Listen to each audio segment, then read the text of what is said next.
이것을 한번 복습해볼까 얘들아? 1910년대 독립운동은 국내에서도 일어나고 국외에서도 일어났지. 근데 국내와 국외의 독립운동의 방식이 달랐어. 일단 국내에서는 어떤 방식으로 독립운동이 이루어져? 비밀결사를 조직하잖아. 왜 굳이 비밀결사를 조직해서 활동하죠? 무단 통치 시기였기 때문에 국내 독립운동이 불가능한 상태였던 거야. 그래서 비밀결사로 활동하지. 비밀결사 두 개 뭐뭐 있었지? 독립위군부와 대한광복회. 독립의군부 만든 사람 누구였지? 임병찬. 누구의 밀명으로? 고종의 밀명으로. 무슨 주의? 복벽주의. 고종을 다시 왕으로 앉히고 싶다. 대한광복회 만든 사람 2명 있었어. 최기중, 박상진. 대구에서 만들었고 이들의 목표했던 정치체제는 공화정. 그치? 근데 국외에서는 대체로 어떤 방식으로 독립운동이 이루어져? 독립운동 기지를 건설한다는 거야. 그래서 너네가 이 기지를 지난주에 다 배웠고 오늘 외워와야 되는 거였잖아. 그치? 서간도, 북간도, 연해주, 그리고 미주 이렇게 4개를 배웠었지. 서간도 같은 경우는 뭐 삼원보에 있었던 경학사 이런 것들 신흥강습소 나왔었고, 북간도는 명동촌 용정촌에서 간민회를 조직해서 활동했고 거기 있던 학교는 서전서승 명동학교, 군대로는 중강단이 나중에 북로분정서가 된다. 연해주에서는 신한촌에 사람들 모여 살면서 그 대한광복군 정부 같은 거 만들었고, 미주는 그냥 뭐 대한인국민의 대종은 국민군단 이렇게만 외우면 되는 거였지. 그리고서 이게 10년대잖아. 그러니까 10년대는 사실은 비밀결사를 제외하고 국외에서는 준비 단계였던 거야. 준비. 언젠가 때가 오면 바로 활동을 할 수 있게 준비하는 단계였고 어떤 특정한 활동을 하지는 않았었어. 근데 이제 전 국민이 다 같이 독립운동을 하게 됐던 상황이 바로 3.1운동이죠. 3.1운동을 한번 보도록 하죠. 3.1운동 몇 년? 1919년. 요거는 그냥 뭐 기본적으로 알고 있는 거지. 1919년 3.1운동. 3.1운동 같은 경우에는 얘들아 배경이 있고 전개 과정이 있고 결과가 있는데 제일 중요한 건 배경이야. 배경을 제일 중요하게 봐야 돼. 물론 다 중요하지만 일단 배경을 보면 국외의 어떤 배경과 국내적인 배경이 있잖아. 국외적인 배경으로 얘들아 러시아 혁명이 나와 있어. 이때 러시아 혁명 때 러시아에서 어떤 사상을 바탕으로 한 정부가 수립되게? 러시아. 사회주의 국가가 수립이 된단 말이야. 그걸 수립한 사람이 바로 레닌이었어. 얘들아 사회주의라는 건 너네가 그냥 기본적으로 알고 있는 거. 어떤 불평등이 있을 때 그거를 유지하려고 하니 없애려고 하니? 없애려고 하잖아. 그러면 없애려고 하면 대체로 약소국, 약소민족의 편이겠지. 그래서 이때 레닌이 전 세계 약소민국, 식민 지배를 받고 있는 민족이 독립운동을 한다면 도와주겠다고 선언을 한 거야. 그게 이제 하나의 배경이 되는 거고, 두 번째는 요 1919년이 딱 그 1차 세계대전이 끝난 직후였단 말이야. 얘들아 모든 전쟁은 끝나면 조약을 맺도록 되어 있어. 근데 1차 대전은 거기 연루된 나라가 너무 많으니까 회의를 2년 동안 합니다. 그 회의가 바로 파리 강화회였지. 파리 강화회. 프랑스 파리에서 강화는 평화 이런 뜻이라고 받아들이시면 돼요. 화해하는 그 회의야. 근데 이거를 주관했던 나라가 미국이었고, 요때 이제 미국의 대통령이었던 윌슨이라는 사람이 앞으로는 이런 전쟁이 생겨서는 안 되겠다라면서 14개조 평화조약이라는 걸 발표를 해. 평화 원칙. 근데 이 14개조 평화 원칙의 내용 중에서 우리나라 사람들에게 굉장히 큰 감명을 줬던 게 바로 민족 자결주의라는 거였어. 민족 자결주의는 엄청나게 중요한 개념입니다. 모든 민족은 자결 무슨 뜻? 그치, 자기가 스스로 결정할 수 있어야 된다. 우리 민족의 나아갈 방향이라든가 그런 것들을 우리 민족 스스로가 결정할 수 있어야 된다라는 것이었고, 요게 이제 우리나라에 전해졌을 때는 그치, 우리 독립해서 우리가 스스로 결정해야 되지라고 하는 그런 생각을 심어준 거야. 근데 얘들아 너네 아니? 요 민족 자결주의가 지니는 맹점,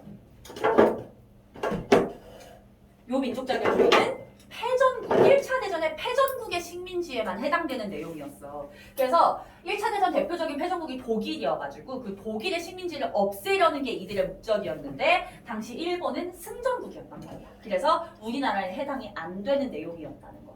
근데 그걸 알지만 그래도 한번 믿어보자라는 생각을 하게 된다는 거지. 그래서 이런 국제적인 배경이 형성된 상태에서 이제 우리나라 사람들 상황을 한번 볼게. 우리나라 사람들 보시면요, 국내에서 상하이의 신한 청년당이라고 하는 단체가 있었어. 걔는 외워주셔야 돼요. 상하이에 있었던 신한 청년당. 얘들아, 지난주에 기억나니? 내가 상하이에서 독립운동하는 사람들은 주로 어떤 방침을 채택한 사람들이라고 했어? 상하이. 외교, 그치? 이렇게 우리나라 가까운 간도나 연해주로 간 사람들은 언제든 쉽게 국내에 들어올 수 있도록 무장투쟁을 준비하는 사람들이었고, 상하이는 각국 외교관들이 들어와 있는 국제도시였기 때문에 여기는 외교라고 했잖아. 요 신한청년당은 바로 그 외교라고 하는 방침을 채택한 사람들이 모여서 만든 독립운동 단체였단 말이야. 여기서 이제 요 파리 강화회의에서 어쨌든 간에 평화에 대해서 논한다고 하니까 우리도 사람을 좀 보내서 우리 입장을 전달하자라고 한 거야. 그 사람이 바로 김규식이었어. 김규식이라는 사람을 파리 강화회의에 보냅니다. 일단 김규식은 진짜 중요한 인물이야. 근데 이번 시험에서는 요 정도만 알면 되는데 김규식은 오히려 너네 이번 이제 기말고사 범위에서 엄청 중요하게 여러 번 나올 사람이야.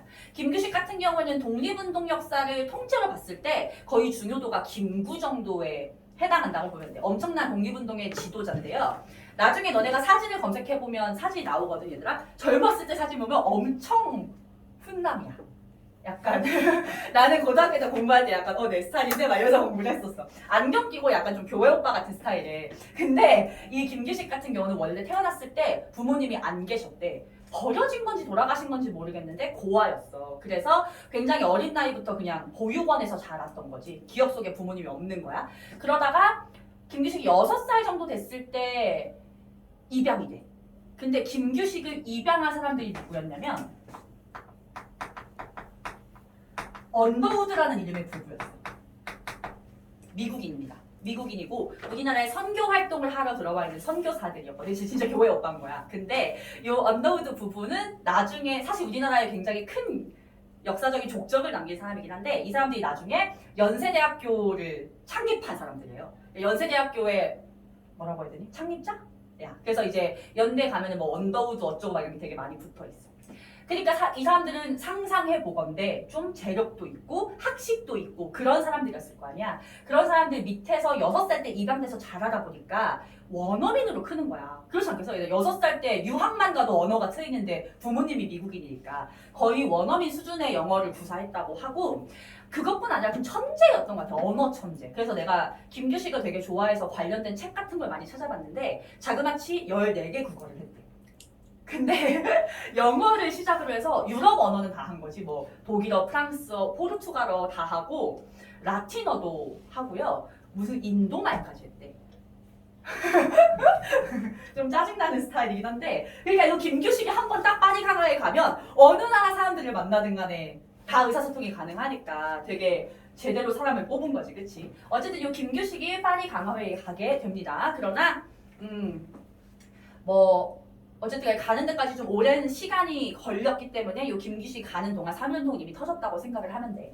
그리고 어쨌든 김규식 이름 반드시 기억하시고요. 두 번째, 대동단결 선언이라는 게 상하이에서 발표가 됩니다. 대동단결 선언은 일단 별표는 하는데 오늘보다 나중에 우리 3-4 가면 더 중요하게 나올 거야. 그래서 얘는 그냥 배경으로 알아만 두시면 되고요. 세 번째 보시면 만주에서도 독립선언을 합니다. 우리가 지난주에 배웠던 서간도, 북간도 그 지역에 있는 독립운동가들이 모여서 같이 독립선언을 했다라고만 봐주시면 되고 4번도 중요해. 4번에 별표 할게요. 28 독립선언.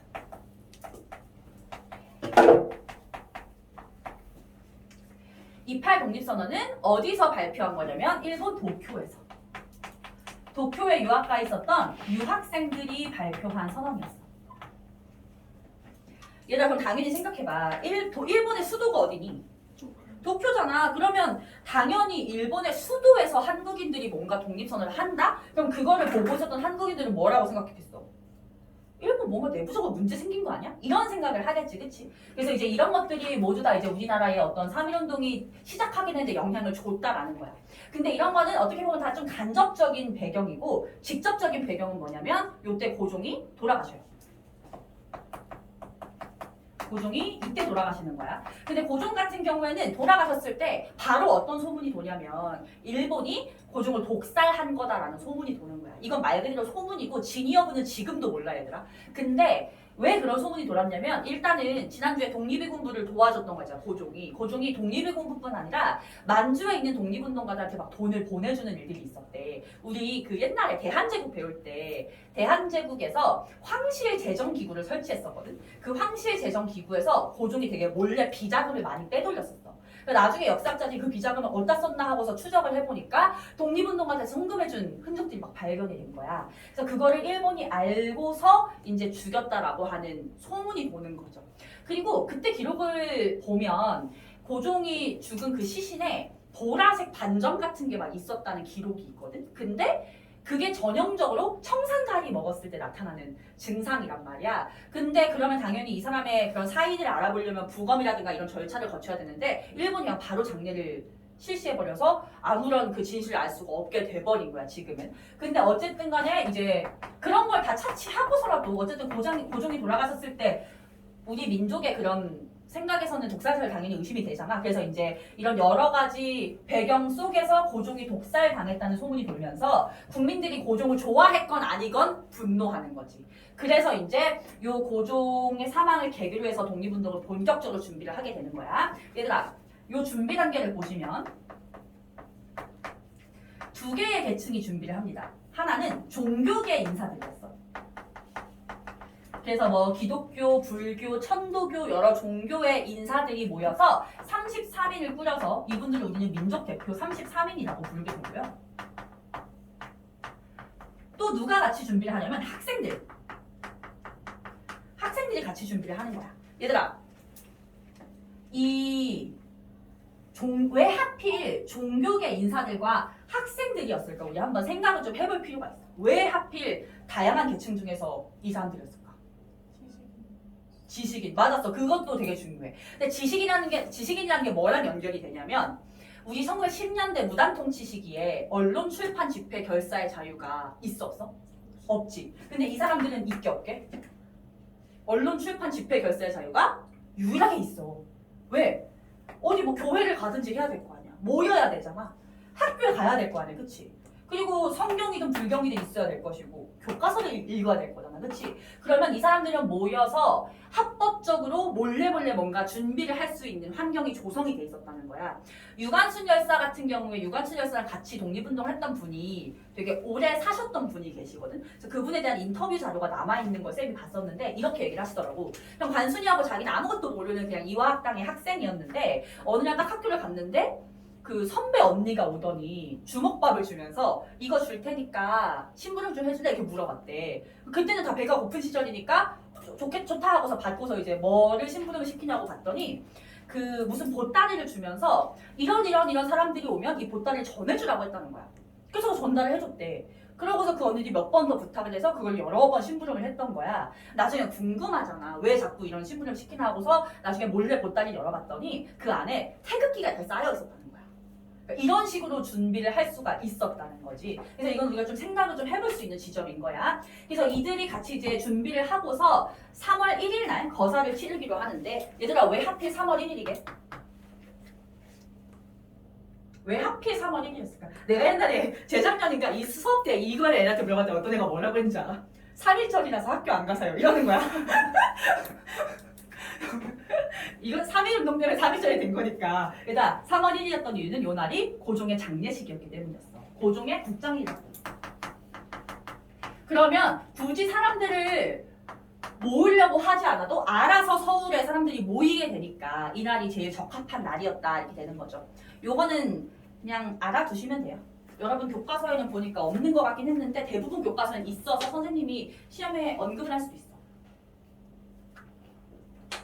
그래서 3월 1일 날 요 종교계 인사들은 종로에 있는 태화관이라고 하는 식당에 모여서 독립선언식을 가지고 학생들은 탑골공원에서 시민들과 함께 모여 있었던 거야. 그래서 원래 생각했던 계획은 뭐였냐면 요 종로 태화관에서 민족대표 33인이 식사를 하면서 독립선언식을 마치고 다 같이 이들이 이제 탑골공원으로 이동을 해오면 이들의 민족대표 33인의 주도 하에 이제 탑골공원에서부터 만세 시위를 시작하기로 했던 거야. 근데 이 학생과 시민들이 탑골공원에서 아무리 기다려도 이 민족대표 33인이 오지를 않아. 걱정되잖아. 그래서 수소문에서 알아봤더니 이 사람들이 뭐 했대? 경찰에 자수했대. 이분들은 경찰에 자수합니다. 전화해서. 너무 이상하지 않아? 왜 독립운동을 하기로 목숨 걸고 준비해놓고서 자수를 할까? 약간 미스테리야. 근데 이분들이 그거에 대해서 이유를 밝힌 적이 없어서 역사학자들이 그냥 추측만 해볼 수 있는데 추측하건데 얘들아 3.1운동은 평화시위인 거 알지? 비폭력 평화시위야. 만세를 한다는 것 자체가 내 손에 무기가 없다는 걸 보여주는 거거든. 근데 이분들이 생각할 땐 굳이 무기나 폭력을 쓰지 않고 대중들이 모여서 와다다 뛰어가면서 소리를 지르는 행위 자체도 폭력적이라고 생각을 한 거지. 곱게 자라신 조선의 그런 분들이셔서 그런지 몰라도 그래서 자기가 생각할 때 진정 비폭력 평화 시위란 이렇게 앉아서 독립선언서 낭독하고서 깔끔하게 자수하는 거 라고 생각을 한 거야. 그것만으로도 의견이 전달될 거라고 생각을 했나 보지? 이해할 수가 없습니다. 근데 실제로 요 너무 온건하잖아. 그치? 민족대표 33인 중에서 절반 정도 나중에 친일파가 돼. 그래서 요즘에는 이런 민족대표라는 말 자체를 쓰지 말자는 주장도 좀 나오고는 있는데 아직 그 대안이 없어서 대부분의 교과서에서는 민족대표 33이라고 하고는 있어. 그래서 우리는 진정한 주역은 이제 이분들로 알고 있으면 되는 거죠.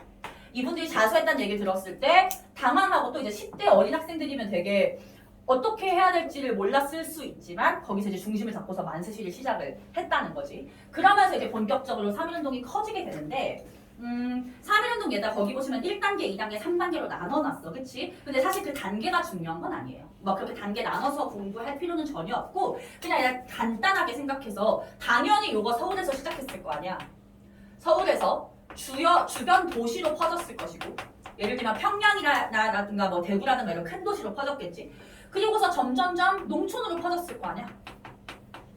당연한 겁니다. 이렇게 단계가 나눠지는 거야. 그러면 서울에서 이제 학생과 시민 중심이었다가 점점 주변 도시로 갈수록 노동자들도 합세를 하게 되고 농촌으로 가면 농민들도 당연히 합세를 하게 되겠지.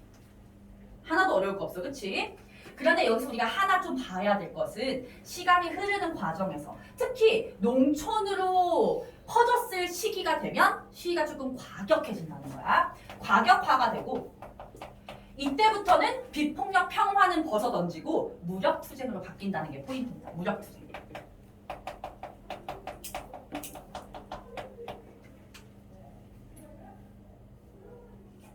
농촌으로 갔을 때 무력투쟁으로 바뀐 이유에는 두 개가 있어. 하나는 오피셜한 이유고 하나는 오피셜하지 않은 이유인데요. 오피셜하지 않은 것부터 얘기를 하자면 근데 이제 오피셜하지 않은 건 교과서에 없다는 소리고 실제로 영향을 준 거긴 한데 우리 농민들은 교육을 받지 못했잖아. 그치? 그럼 이분들 같은 경우에는 나라에 뭔 일이 생겼다 하면 관습적으로 해오던 일을 해.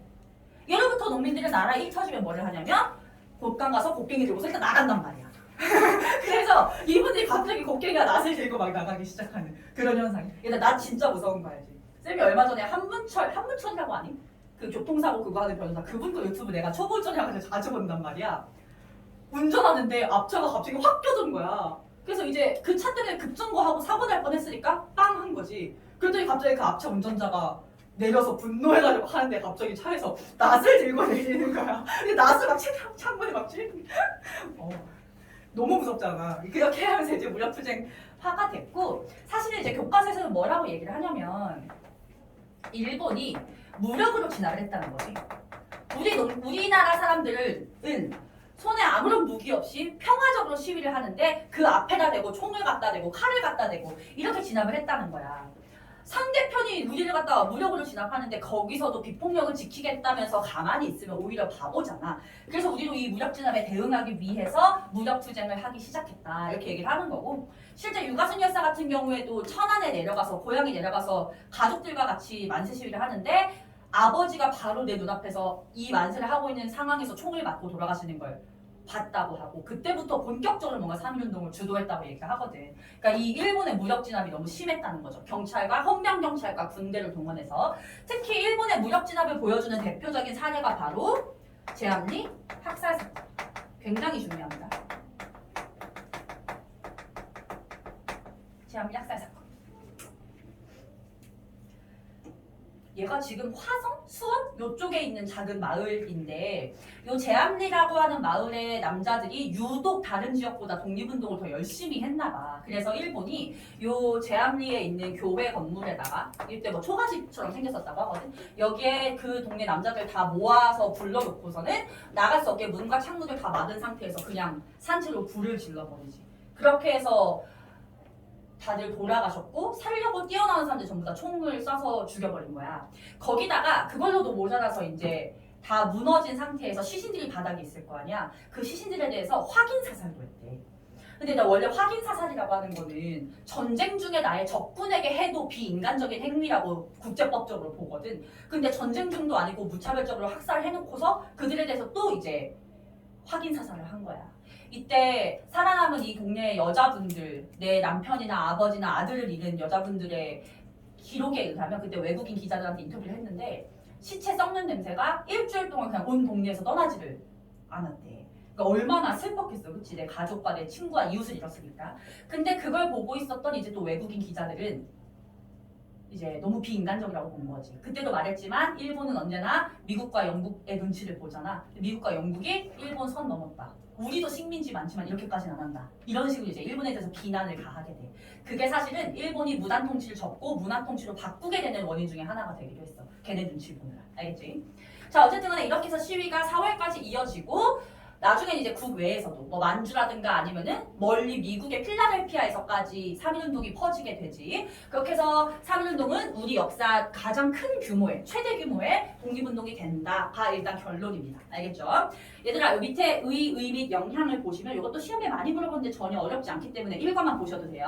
첫 번째, 온 국민이 모든 계층이 다 참여했던 거국적인 민족운동이라고 하는 점. 거국적 민족운동은 모두가 다 일어났다 이런 뜻이야.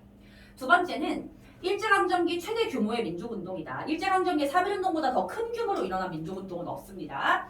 영향은 그냥 보시면 독립운동 이게 뭐냐면 얘들아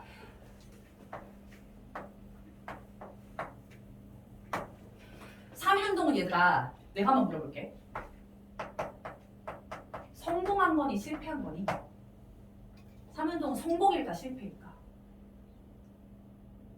정말 냉정하게 목표 달성을 했냐 안 했냐로 성공과 실패를 가는다면 실패죠. 목표 달성을 못했으니까. 목표가 대한 독립이잖아, 그렇지? 그래서 이때 많은 독립운동가들 생각한 거야. 이렇게 온 국민이 동시에 일어나가지고 전 세계에서 민주운동을 했는데 왜 실패했을까를 고민을 해본 거야. 근데 그 이유가 사실은 여기에 있다고 봐요. 이동해 다니면서 민주운동을 했잖아. 오늘은 서울에서 크게 일어나고 다음 날은 뭐 천안에서 일어나고 다음 날은 농촌에서 일어난 거잖아. 그러면 일본 입장에서도 오늘은 여기 조지고 내일은 여기 조지고 다음 날 여기 조지면 돼.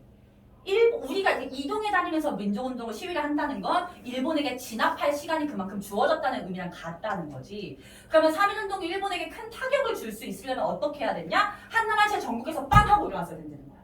근데 왜 3.1운동 때 그걸 못했냐면 전국적으로 민족운동과 독립운동을 연결해줄 수 있는 조직이 없었다고 본 거야. 그 원인이. 그래서 그 지도부, 중심이 되어줄 수 있는 지도부가 필요하다라고 생각해서 만들어진 게 대한민국 임시정부입니다.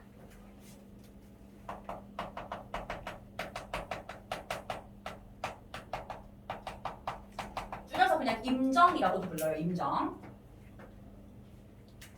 그리고 우리 이미 배운 거, 그 일본의 통치 방식이 무단 통치에서 문화 통치로 바뀌었다, 그치? 바뀐 이유는 첫 번째, 한국인의 어떤 저력을 봤다. 얘네는 힘으로 찍어 누른다고 될 애들이 아니다라는 거 확인했고, 두 번째, 이런 제암리 학살 사건 같은 거에 있어서 이제 외국에서 어떤 비난, 그런 것들을 국제적인 비난을 막기 위함이다. 이것도 있고요. 근데 내 생각에 그건 좀 영국이랑 미국이 좀 인종차별한 것 같아. 걔네 더 심하게 했거든. 근데 이거는 진짜 아무것도 아닌 수준으로 심하게 독립했으면서 약간 걔네가 볼 때는 같은 동양인이라서 좀 그러지 않았을까. 그래서 영국이랑 미국도 좀 짜증나요. 자, 그리고 마지막에 우리 아시아의 다른 민족운동에도 영향을 준다라고 하는 거지. 중국의 오사운동이라는 운동이 있어. 이게 중국에서 최대 규모의 민족운동인데 우리나라 3.1운동의 영향을 받았습니다. 그 순원이라는 사람 들어본 적 있니? 순원? 어디선가 들어본 적 있지. 그 사람이 이제 우리나라로 치면 김구 같은 위치야, 중국에서. 근데 그 순원이 우리나라의 민족운동을 보고서 3.1운동을 보고서 감명을 좀 받아가지고 우리도 하자라고 해서 일어난 게 5.3운동. 근데 지금 와서 중국은 한국 영향받은 거 아니라고 하는데 기록에 다 남아있어. 그리고 사실은 여러분들 아는 간디 있지, 간디. 간디의 비폭력 불복종 운동도 우리나라 영향을 좀 받았어요. 그것도 기록에 한 줄 정도는 남아있어. 오케이? 어쨌든 뭐 3.1운동은 우리가 너무 잘 상식적으로 알고 있는 내용들이라서 전혀 어려울 건 없을 거고 배경의 내용들만 좀 생소할 테니 그래서 배경이 시험에 더 잘 나오고 더 어렵고 더 중요합니다. 임시정부 넘어갑시다. 대한민국 임시정부.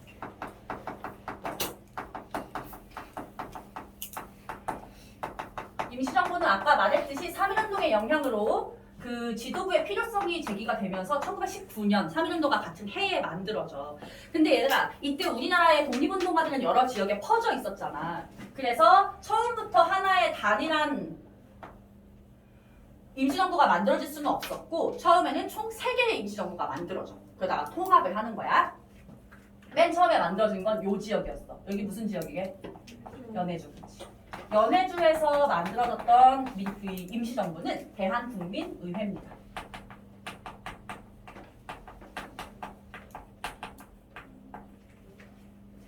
아마 반드시 얘는 누구랑 헷갈리게 될 거냐면 미국에 있었던 독립운동 단체인 대한인국민회하고 반드시 헷갈려질 거야. 그래서 잘 구분하셔야 돼요. 대한인. 내가 그래서 맨날 얘 얘기할 때 그레이트 코리안이라고 맨날 영어로 말해주는 게 이거를 대입시켜가면서 구분을 잘 해야 돼.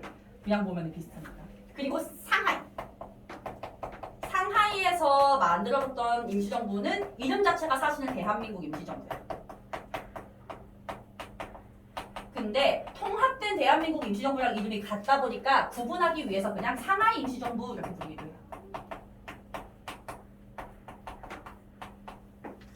그리고 우리나라 국내에서 한성정부라는 게 나옵니다.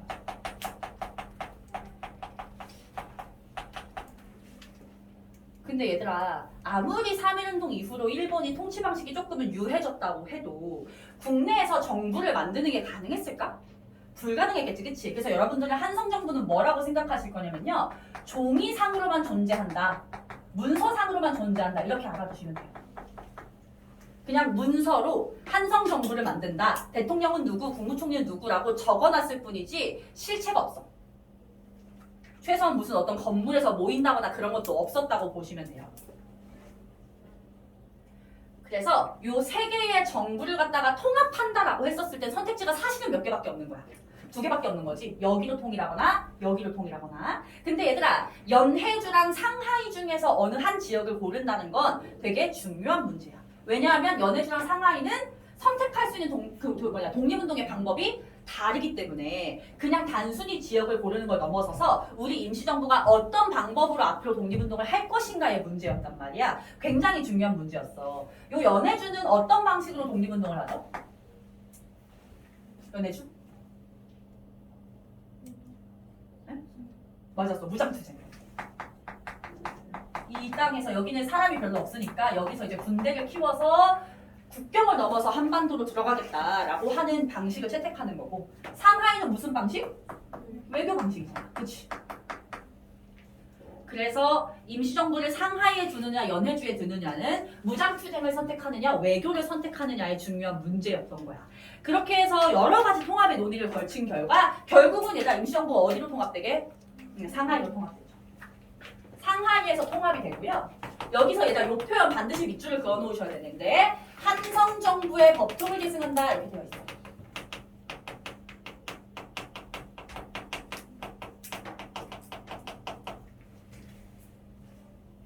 이거는 물리적으로는 국내에 정부를 세울 수 없지만 그래도 우리가 정신적으로는 국내에 있다고 봐야 되지 않겠느냐라고 하는 거야. 그래서 법통은 한성정부를 계승하지만 현실적으로 여기에 세울 수 없으므로 여기에 간다 이런 의미야. 알겠죠? 여기 교탁이 없어가지고 자 아니 이렇게 봐도 되겠잖아. 일단 임시정부는 첫 번째 줄 밑주실게요. 우리나라 최초의 우리 역사 최초의 민주공화제 정부입니다. 민주공화제. 얘들아 민주주의 무슨 뜻? 민주주의.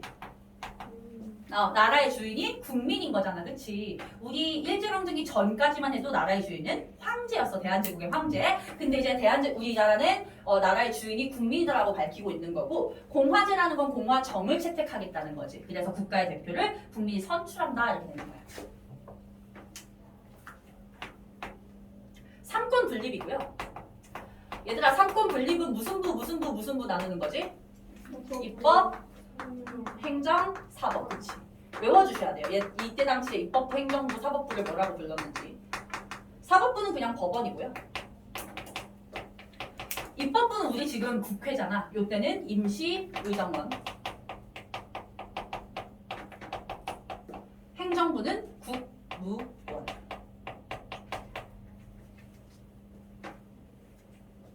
너네 행정부의 1인자가 누군지 아니? 오늘날? 응.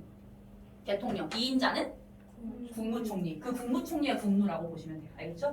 얘가 행정부, 얘가 의회. 의회의 의자야. 그래서 얘가 이제 입법부. 학교 시험에서 반대로 당연히 낼 거 아니야. 이거 애들이 외우는 거를 하기 싫어하는 거 알기 때문에. 그래서 이거 잘 구분하셔야 되고요. 사실상 사법부는 법원이라고 있기는 하지만 이게 임시정부라고 이름은 붙었어도 사실상 독립운동 단체이기 때문에 뭐 사법 판결을 할 일이 없었겠지. 그래서 법원은 거의 의미가 없었고 이거 두 개가 중요했다 이렇게 보시면 돼요. 그러고서 이제 대통령을 뽑는 거지. 대통령이 누구? 이승만 초대 대통령. 국무총리는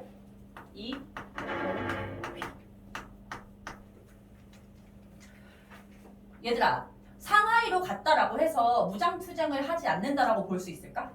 안 되겠지. 어쨌든 정부니까 무장투쟁을 하는 분들도 같이 해야 될 거 아니야. 그래서 사실은 무장투쟁론자들은 이거를 양보한 거라고 보셔야 되고요. 그렇기 때문에 외교론자들은 무장투쟁론자들에게도 좋은 자리를 줘야 되겠지. 이동희가 대표적인 무장투쟁론자예요. 연해주에 있었던 분이고 이승만은 대표적인 외교론자. 근데 우리가 이번 시험 범위도 그렇고 너네 2학기 기말고사까지 계속해서 이승만이라는 인물이 나올 텐데 얘들아 이승만은 진짜 이상한 사람이야. 뭔가 좋다 나쁘다 판가름이 안 되고요. 너무 그냥 이상해. 얼마나 이상하냐면 일단 너네 그거 아니? 이승만은 과거 시험에 떨어진 적이 있는 사람이야.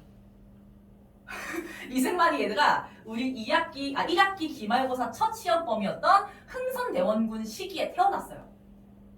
그래서 이승만이 10대, 20대 때 아직 과거제가 있었어. 과거제가 그러니까 이승만이 1860년대 사람인데 1890년대에 과거제가 1차 가보격으로 폐지되거든. 과거제 시험을 봤어. 계속 떨어졌어. 그래서 과거시험이 계속 떨어진 것 때문에 약간 사회에 불만이 생겨가지고 독립운동도 아닌 것이 이상한 막 활동들을 하다 막 잡혀가. 막 독립협회 활동하다가 잡혀가고 그래서 막 감옥에 있을 때 막 누가 보석금 주고 꺼내주고 막 이래. 그러다가 하도 많이 쫓겨다니니까 이제 국내에서 뭔가 할 수가 없겠다라고 해서 그때 이제 미국으로 유학을 가거든요. 미국 유학 가서 내가 잘 기억이 안 나는데 약간 이런 식이야. 얘들아. 대학교 이름은 확실하지 않은데 예를 들면 스탠포드에서 학사를 나오고 프린스턴에서 석사를 나오고 하버드에서 박사를 나온 거야. 그래서 우리나라 최초의 미국 박사거든요. 그래서 이 박사라고 불러. 근데 이것도 되게 이상한 게 얘들아 하버드에서 박사학위 따는데 시간이 몇 년 걸리는지 알아? 1년 걸려. 말이 되니? 과거 시험도 떨어지는데 그렇게까지 천재적이지 않았던 것 같은데 하버드 박사. 나중에 알고 보니까 하버드 총장한테 메일을 썼대. 나 한국에서 이런 사람이고 내가 너희들이 만약에 최초의 한국인 박사를 배출한다면 하버드라는 학교의 명성에도 도움이 될 것이니 막 이러면서 그렇게 해서 막 박사가 된 거야. 근데 이승만이 얘가 젊었을 때 사진 보면 좀 훈남이거든요. 그때 당시에 잘생긴 거 되게 유명했대. 그러니까 얼굴 잘생겼지. 미국에서 와서 약간 미국식 매너가 몸에 뱄지. 거기다가 하버드 박사 따지 이러니까 엄청 한순간에 유명해진 거야.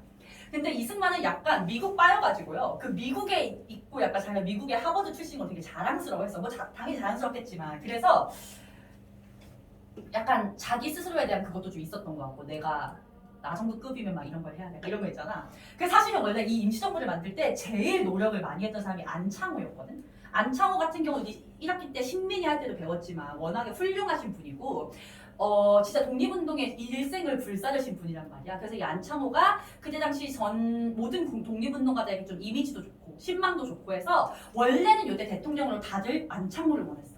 그래서 안창호를 대통령으로 하고 이승만은 약간 외교부 장관 이런 걸 주려고 했는데 이승만이 뭐라고 얘기했냐면 나 대통령 아니면 임시정부 안 해. 이렇게 얘기를 한 거야. 근데 사실은 아무리 이승만이 좀 좀 이상한 절차를 거쳤다고 해도 하버드 박사 출신인 사람이 있는데 걔가 임시정부에 안 껴주면 좀 손해잖아. 그래서 이제 안창호가 양보를 한 거예요. 너 해라 이러고. 그래서 이제 안창호가 외교부 장관을 한 거지. 근데 조금 그럼 대통령 됐으면 열심히 해야 되잖아. 얘가 이승만이 대통령 얘란다. 이승만이 대통령을 하고서 한 23년까지 4년 정도 대통령을 하거든. 4년 동안 상하이에 몇 번 오는지 알아? 한 번 와, 한 번. 그것도 약간 역사에 길이 남을 사진을 찍어야 된다라고 해서 와서 사진만 찍었고 내내 미국에 있는 거야. 아니 지금처럼 영상통화나 이게 되는 상황이어도 시차가 다르면 얼마나 소통하기가 힘들어. 근데 요 시대에 대통령이 미국에 계속 있고 이따가 얘기 나올지만 미국에서 돈을 막 빼돌리고 있었고 이상하잖아요. 독립운동을 안 한 건 아닌데 되게 이상하게 해가지고 욕하기도 뭐하고 그렇다고 친일파 아니고 막 이런.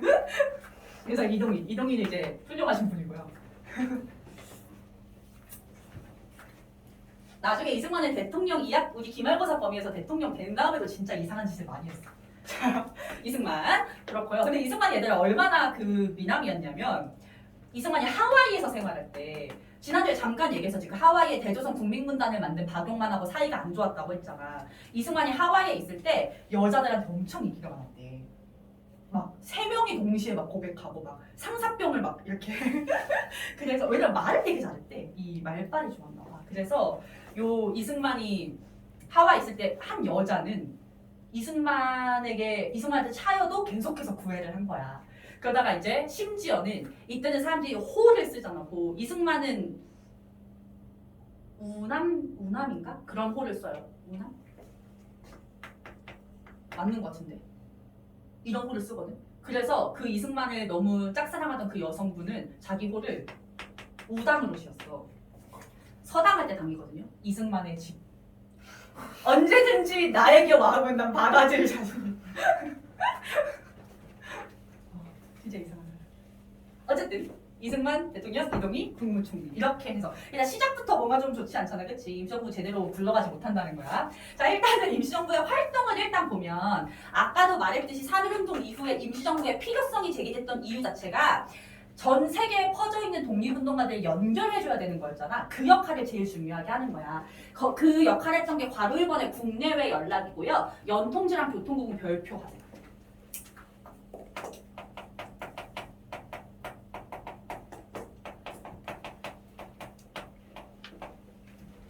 이 연통제랑 교통국은 둘 다 전 세계에 있는 이제 독립운동가들을 연결하는 기관인데 얘들아 사실은 연통제랑 교통국은 거의 하는 일이 비슷해. 그래서 문제에서 하는 일을 가지고서 연통제인지 교통국인지 물어보면 구분이 거의 안 돼.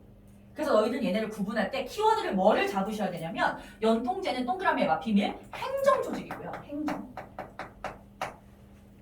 교통국은 통신기관이야. 통신. 이걸로 구분을 해야지 뭐 국내외 연락 뭐 이런 걸로 구분하려고 하면은 구분이 안 됩니다. 선생님이 어떤 용어를 사용하냐에 따라서 너무 달라질 수 있어서 이걸로 구분을 하시면 돼요. 알겠죠? 그래서 시험에서 예를 들면 교통국은 비밀 행정 조직이다 하면 틀리는 거지. 그리고 두 번째 보시면 자금을 조달하기 위해서 돈이 없으니까 독립공채라는 것을 발행합니다. 독립공채. 얘들아 독립공채 애국공채라고도 하거든요. 문제 풀 때 애국공채가 나올 수도 있어. 날개단의 사진 보시면 사진으로도 시험에 잘 나와요. 독립공채. 약간 영어로 쓰인 표창장 같이 생겼잖아. 근데 걔가 돈을 빌렸다는 증서인 거야. 그 종이를 갖고 있으면 나중에 돈을 갚겠다라고 약속을 하는 거지. 근데 왜 공립이라 썼지? 독립공채. 근데 얘들아 보통 돈을 되게 큰 돈을 빌릴 때는 뭔가를 담보로 삼잖아. 뭐 주택을 담보로 한다던가 자동차를 담보로 한다든가. 근데 이때는 우리가 담보로 할 수 있는 게 없었거든. 뭐를 담보로 돈을 빌렸게? 맞았어. 나라의 독립을 담보로. 독립을 하면 반드시 갚겠다. 라고 해서 돈을 빌린 거야. 그래서 이제 국내에 있는 친일파가 아닌 부자들 좀 있었을 거 아니야. 그 사람들한테 돈을 빌리는 거죠. 갚았을까? 갚기는 했는데요. 나중에 박정희 정부 때 독립하고 한 20-30년 지나서야 갚았대. 그래서 아마도 이때 당시 20년의 돈을 빌려주신 분은 이미 돌아가시고 그 자식들 때 받지 않았을까? 갚긴 갚았어요. 어쨌든 이런 방식으로 돈을 갖다가 조달을 했고 이건 이제 연통제랑 교통국이 전 세계에 있는 그 돈 빌려온 돈들을 이제 조달을 해주는 역할을 했던 거야. 그리고 문화 언론 활동으로는요 기관지는 이 기관의 잡지라는 뜻이어서 임시정부가 하는 일을 갖다가 알려줄 수 있는 글들이거든. 독립신문이에요. 독립신문. 우리 1학기 때 했던 그 서재필의 독립신문하고 당연히 다른 거고 이 임시정부의 신문입니다. 임시정부의 활동을 알려줄 수 있는 신문이고 거기 보시면 이름이 뭐였지? 임시사료 편찬회라는 게 이제 임시정부 산하에 있었어. 그래서 이제 여기서 그 일제강점기에 일본이 우리에게 어떤 짓을 했는지를 모아가지고 역사서를 하나 만드는 거야. 걔 제목이 거기 보면 하늘관계사료죠. 하늘관계사료죠. 이거 왜 안 해놨지? 꺽쇠. 그래서 일본이 우리에게 했던 만행을 엮어놓고 우리가 했던 이제 독립운동 같은 걸 엮어가지고 이거는 이제 왜 만들었냐면 열강대에게 보여주기 위해서. 그래서 이제 뭐 미국이나 아니면 국제연맹 이런 데다가 갖다가 읽어달라고 보냈던 거지. 그리고 외교를 하겠다고 상하이에 세웠으니까 당연히 외교 활동이 제일 중요했겠지. 일단 외교 첫 번째 보시면 얘들아 김규식 체크. 김규식을 외무총장으로 임명을 해서 이 사람을 파리 강화회의에 보냈대. 근데 얘들아 우리 분명히 아까는 김규식을 파견한 단체가 어디라고 배웠지? 신한 청년당 이라고 배웠잖아. 그런데 지금 여기서는 김규식을 그 파리 강화에 보낸 게 임시정부라고 나와 있잖아. 그치? 그러면 김규식은 2번 간 걸까? 파리에? 그건 좀 이상하지. 그치? 이렇게 생각하시면 돼요. 아까 말한 대로 김규식이 요때 당시 기차 타고 배 타고 해가지고 파리까지 가는데 몇 달이 걸린 거야. 그래서 김규식이 가는 중에 임시정부가 세워진 거고 임시정부가 김규식 가고 있어? 그럼 우리가 임시정부의 공식 외교사절로 임명할게. 이렇게 된 거지. 그래서 간 거는 한 번인데 신한청년당이 보냈다고 해도 맞고 임시정부가 보냈다고 해도 맞아요. 알겠죠?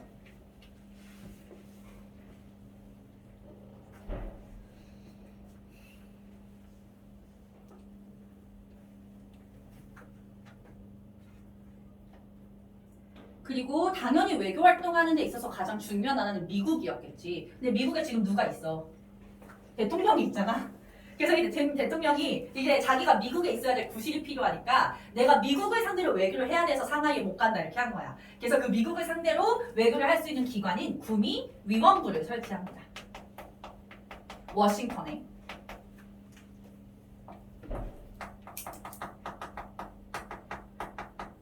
구미 위원부 할 때 구는 구라파라고 해서 옛날에 유럽을 한자로 구라파라고 썼어. 유럽. 그리고 미는 미국, 유럽과 미국을 대상으로 하는 외교부 이런 뜻이야.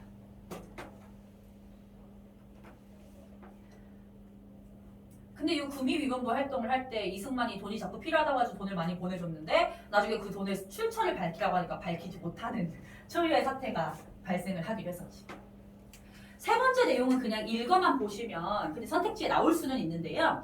일단은 중국 정부의 승인을 받았어. 중국이 중요하긴 하잖아. 왜냐면 우리는 상하이에 있기 때문에 중국 정부가 허락을 안 해주면 활동이 어려워질 텐데 중국 정부가 일단 허락을 해준 상태이고요. 소련의 레닌, 아까 레닌이 약소민족의 어떤 민족운동을 도와주겠다고 했었잖아. 그 레닌의 어떤 지원도 조금은 받게 됩니다. 우리가 소련의 사회주의 정부 하면 되게 안 좋게 생각하지만 레닌까지는 정상적인 정부였다고 보면 돼. 레닌은 정상인이야. 그리고서 군사활동도 이렇게 했다. 분명히 상하이로 왔을 때는 군사활동을 잘 못할 것을 감안하고 왔지만 그래도 무장투쟁론자들이 양보해줬기 때문에 그들의 주장을 아예 없앨 수는 없잖아. 그래서 군사활동을 하기는 합니다. 근데 상하이에서 군사활동이 가능할까? 못해. 그래서 만주의 군사활동을 지원해주는 식으로 군사활동을 하는 거야. 읽어만 봐도 돼요. 일단은 군무원을 설치해요. 군무원. 그러니까 군무부. 미안해. 군무부. 군사 업무를 하는 부서, 군무부. 이게 지금의 국방부라고 생각하면 되겠지. 그래서 이 군무부에서 여러 가지 무장 투쟁을 갖다가 좀 후원을 하게 되는 거고. 두 번째 줄 보시면 뭐 광복군 사령부, 광복군 총령, 육군 주만 참의부 이렇게 있어. 앞에 광복군자 붙은 애들은 그냥 임시정부 거구나라고 눈으로만 봐주시면 되고요. 참의부에다가 별표 하나 이렇게. 육군 주만 참의부가 풀네임인데 그냥 참의부라고 하셔도 돼요. 왜 별표인지는 이따가 설명을 할 거고요. 뒤에 나올 거고 뭐 미국의 비행사 양성소 설치했대요. 뭐 가볍게 보시면 돼요. 어쨌든 다 그냥 가볍게만 보면 돼. 제대로 활동하지 못했으니까. 그러나 이런 임시정부 활동은 아까도 말했듯이 대통령부터 뭔가 좀 문제가 있었기 때문에 제대로 유지되지는 못했어. 그래서 임시정부의 뭔가 방향을 갖다가 조정해야겠다라고 하는 주장이 나오게 되고 그게 바로 거기 나와 있는 국민대표회의입니다.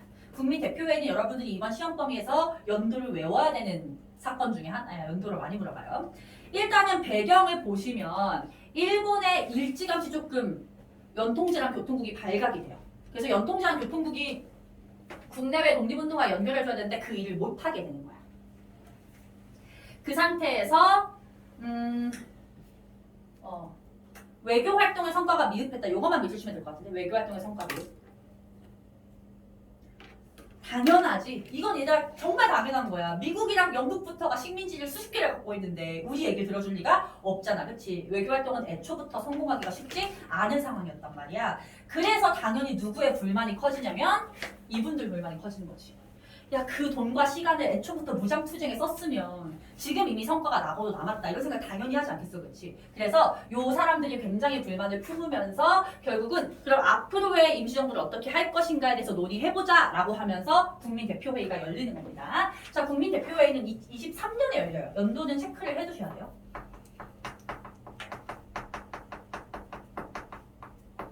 (1923년) 임시정부의 활동이 어려워진 상태에서 그런 방향성을 논의하기 위해서 모였다 이렇게 되는데 요 국민대표회의에서 대립했던 사람들을 두 파로 나눠서 하나는 개조파, 하나는 창조파 이렇게 불러요. 개조파는 이름 그대로 임시정부를 개조해서 쓰자는 거야. 안 좋은 부분이 있으면 그거를 개조해서 고치고 유지를 하자는 쪽이었어. 창조파는 이미 글러먹었으니까 없애고 새로운 걸 창조하자는 쪽인 거지. 마치 얘들아 고려 말 조선 초에 고려를 없애자는 급진파 신진사대부와 고려의 안존점을 개혁해서 끌고 가자는 온건파 신진사대부 같은 느낌인 거야. 무슨 말인지 알겠지? 요 개조파의 대표적인 인물은 안창호. 딱 이분은 성격이 보이지 않니? 되게 유들유들하고 뭔가 융통성 있고 이러신 분이었고요. 창조파 대표적인 인물 신채호. 신채호 구면이야 초면이야? 구면 뭐 할 때 나왔었지? 신민의 회원이었어. 그치? 그리고 시험범위 제일 마지막에 1학기 기말고사 독사신론, 역사를 읽는 새로운 이론이라는 글을 썼던 역사학자이기도 해요. 얘들아 오늘 신채호 2번 나올 거야. 그리고 다다음 주나 다음 주에 한 번 더 나올 거야. 이번 시험범에서 신채호 엄청 중요해. 알겠지? 신채호는 창조파다. 기본적으로 성격이 좀 세신 분이에요. 이분은. 근데 얘들아 임시정부를 고쳐 쓰자는 주장과 없애라는 주장에 절충이 있어? 절충이라는 게 있을 수가 없잖아. 그치? 그냥 없애거나 유지하거나 둘 중 하나니까 결국은 이 국민대표회의는 아무런 성과 없이 결렬되고요. 임시정부의 주요 인물, 뭐 안창호, 신채호를 포함해서 주요 인물들 다 그냥 나 이럴 거면 임시정부 안 할래 하고 다 이탈을 해요. 그래서 임시정부에는 비주류 인물들만 남은 상태에서 이제 이어가게 되는 거야. 그리고 대통령이었던 이승만은 그 대통령 자기가 자진해서 내려갈 이유가 없잖아. 계속해서 대통령을 하고 있었어. 근데 아무래도 이승만이 이런 갈등 상황을 해결하지도 못했고 아까 말했듯이 구미위원부 때 돈을 많이 빼돌린 정황이 발견되기도 했고 그리고 얘들아 하나만 더 보면 그냥 거기다 써볼래 얘들아? 이승만 대통령 탄핵 옆에다가 위임, 통치, 청원서 문제가 하나가 발생을 해요.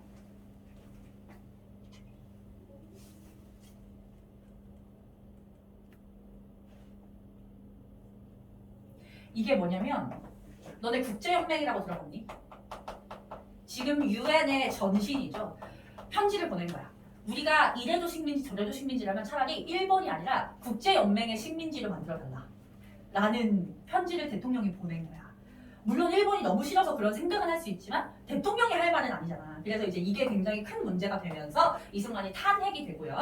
2대 대통령으로 박은식이 선출이 됩니다. 박은식 초면이야 구면이야? 박은식도 1학기 기말고사 범위에 있었어요. 박은식은 역사학자이고요. 박은식 신채우 둘이 역사학자이고 그때 당시에 유교를 갖다가 개혁하자는 유교 구신론이라는 글을 쓰기도 했어. 근데 우리 이번 시험 범위에서는 박은식 나중에 한 번 더 중요하게 나올 거야. 박은식 신채우는 둘이 반드시 기억하고 계세요. 역사학자. 그러고 나서 이제 나중에 보시면 정치 체제 자체를 밑줄 쳐볼래? 국무령 중심의 집단 지도 체제로 전환하거든. 일단 국무령을 뭐라고 생각하면 되냐면 그 내각, 의회 이런 거라고 생각하시면 돼요. 그 서양식의 제도잖아 이게. 그러니까 이 임시정부에 그 남아있는 사람들이 생각할 땐 자꾸 대통령 이승만이 문제를 일으키고 이러는 것 자체가 대통령 한 사람에게 너무 많은 권한이 주어져서 그런 거다라고 생각을 해서 국무령이라고 하는 다수의 사람이 있는 기관에 힘을 더 많이 줘서 집단적으로 말 그대로 지도를 하자는 거야. 그러면 그런 독재자가 발생할 가능성이 줄어드니까. 그냥 그렇게만 이해를 하시면 돼요. 알겠죠? 그리고서 결국 남은 건 이동영, 김구 이런 사람들이 남아서 이 임시정부를 이끌어가게 되지.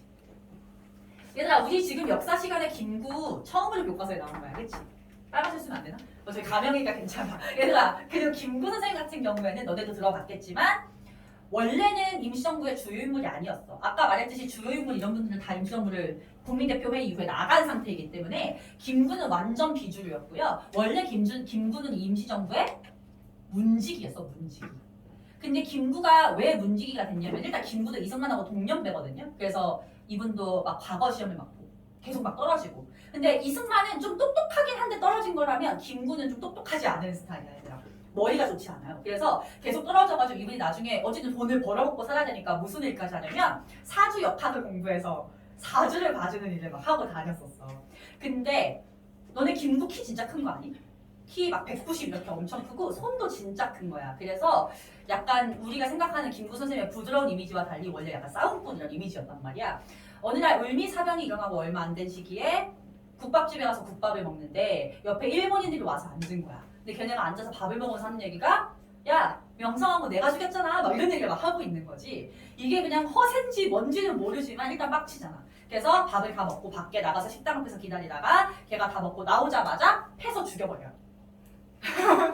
패서 일본인을 죽여. 키가 한 40cm 차이 나지 않았을까? 그때 일본이 키가 되게 작으니까.